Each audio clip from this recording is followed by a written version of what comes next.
Welcome back, everyone. This is week 3 of Classes Academy. Maximoose is still in Silver 3. We're hoping that he might hit hopefully around Gold 3 or Plat 1. He started playing less, which happens, you know, sometimes there's weeks that he can't play a lot every day. Not everyone has a lot of time. And so hopefully he can play a little bit more this week and see some of that improvement. Regardless, he's still on an upward trend. So it's hard to see where he's really gonna end at the moment, or even if he at the end of this week, if he doesn't end, let's say in Gold 3 or Plat, it doesn't mean that he's not there skill-based, like skill-wise. I have my hopes up. He's showing quite some good improvements and he seems to be learning quite a bit. Not bad. Obby, help, get the win.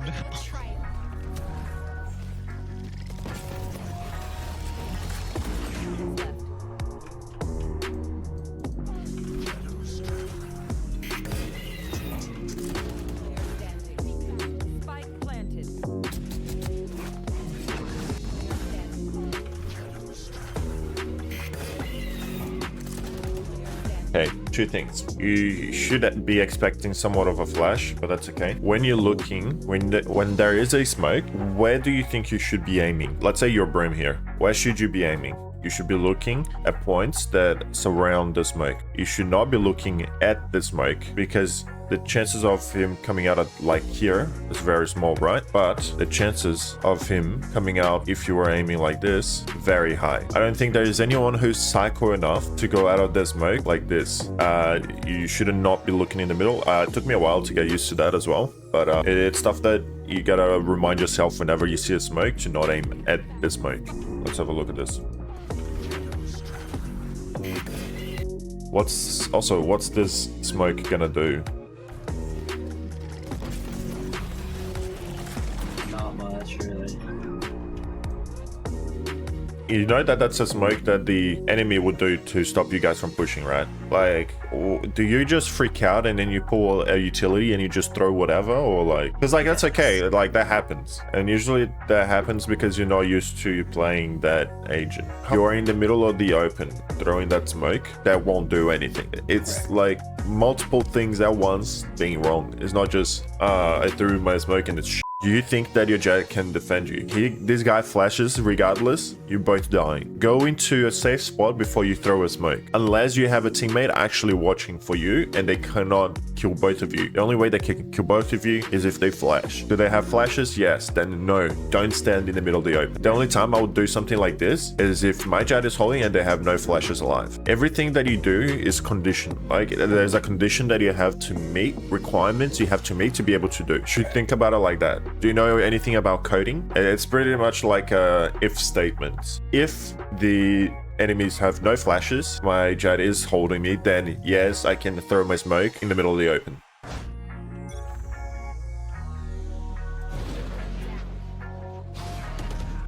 You threw something that you can't get back just to get some info that you could have gotten if you threw your eye. Your dog doesn't last that long. If this guy was hiding here, neither your eye or your dog would have seen it, but you wouldn't have wasted a dog and you get your eye back in 40 seconds. When you're playing Initiator, you wait a second, listen up. If you hear nothing, then you do something. Here, I guess you kind of did because you gotta walk up to here, so I guess maybe throw your eye, man. Throw something that you can get it back. There's literally like no point in like using something like this. This is equivalent of getting close and using a sky dog here. You probably wouldn't do that, right? You probably would throw a flash. Please don't tell me you're gonna take a long range fight against the Vandal with a Spectre. Okay. Okay, buddy. Okay. You legit just dumped all your utility at him. What is this gonna do?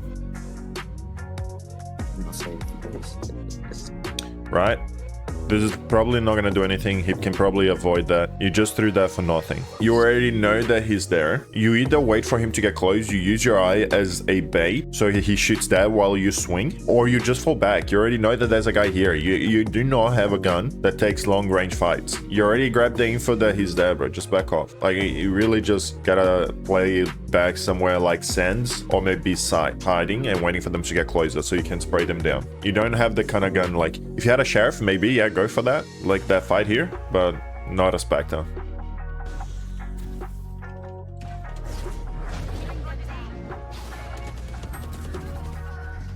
Now you're exposed to a, yeah. So this is the worst spot for you to be in because one, you have a Viper who hasn't used any utility. No wall, no cloud, no nothing. Good on her, you know? Great team player.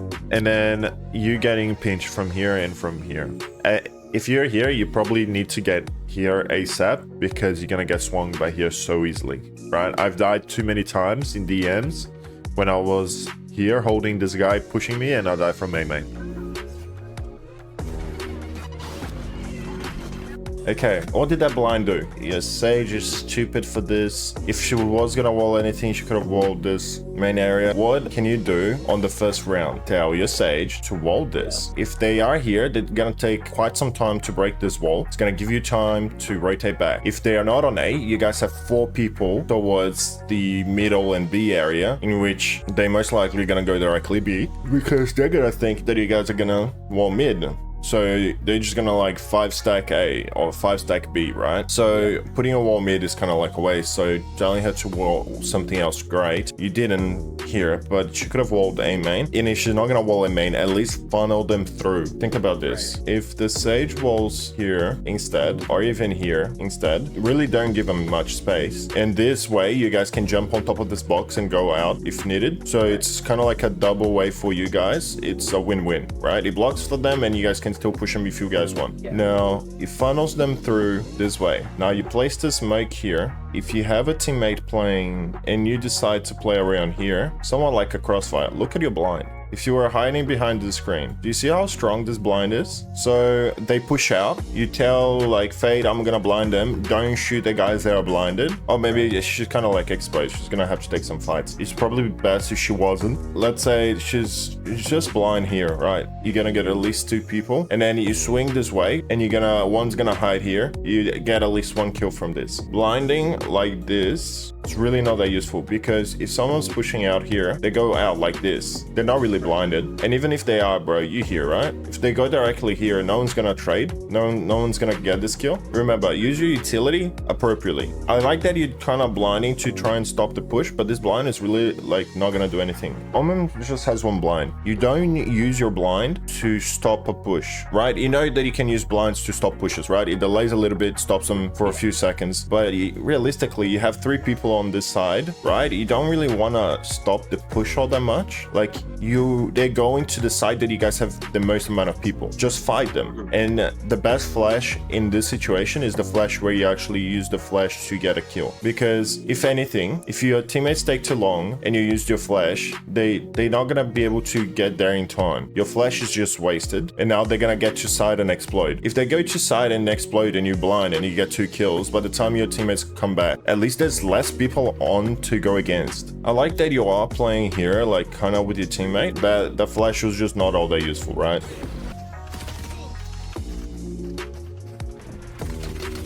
No. You're gonna spend all your bullets trying to break that, right? Let's say you're playing Brim. Would you smoke this? We are not gonna smoke that because it allows the enemy to hide in them, and we don't know, like a right click from a classic is deadly on pistol round. Ideally, with Brim, you'd smoke here. So when you're using Harbor, you wanna kind of like just glide through like this, right? That's what you wanna do with his wall. Because if you do this instead, you're effectively cutting off the side. You guys can't push this because you guys are also slowed by this wall. And then like you wanna push back side, but then you slowed and then they're just gonna be around here fighting you guys. So big no with this wall. If you do want to play Harbor in this map, which I think it is a great agent for this map, I would personally not do that.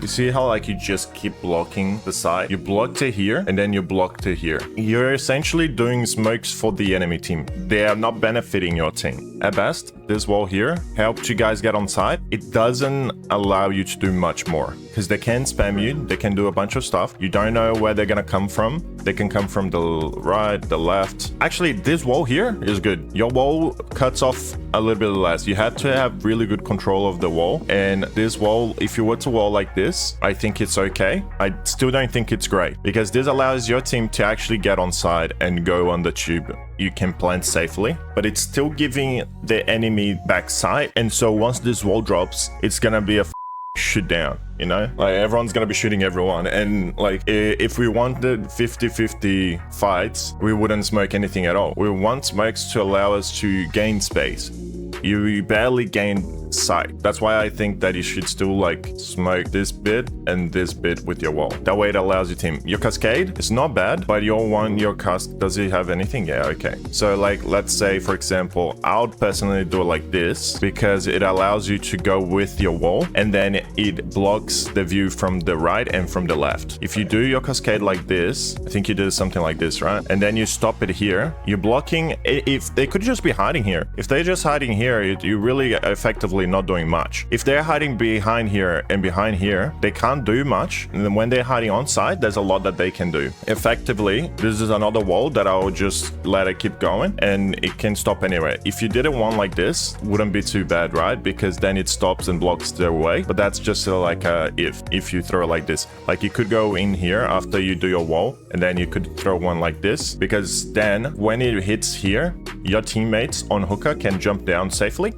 because this should still be walled, and then like these guys will be fighting you guys, and then you let this pass and you stop here. Great. It's all about like timing. Allowing your teammates to drop on side without the enemies being able to shoot them is a plus. The problem with Harbor, it's all about timing. Timing is something that you practice with your team. That's why I think Harbor on ranked isn't always great, because you have to be able to communicate perfectly what your ideas are. You gotta make sure that your team is on board and knows what to do.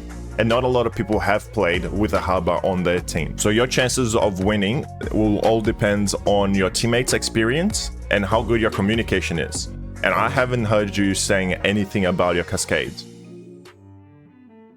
This is the end of Season 2 of Klascy's Academy. Unfortunately, we only got you to Gold 1. I think that towards the last week here, or towards halfway through the second week, you started playing a little bit less. I understand that a lot of times, like, things happen in life, you don't have the time to always be playing the game. I taught you everything that I got to. I feel like I said a lot of things, and I hope that you took some notes. You can always go back to some of the notes I gave you. Is there anything you'd like to say to perhaps the next few candidates of Klascy's Academy? Don't do what I did, and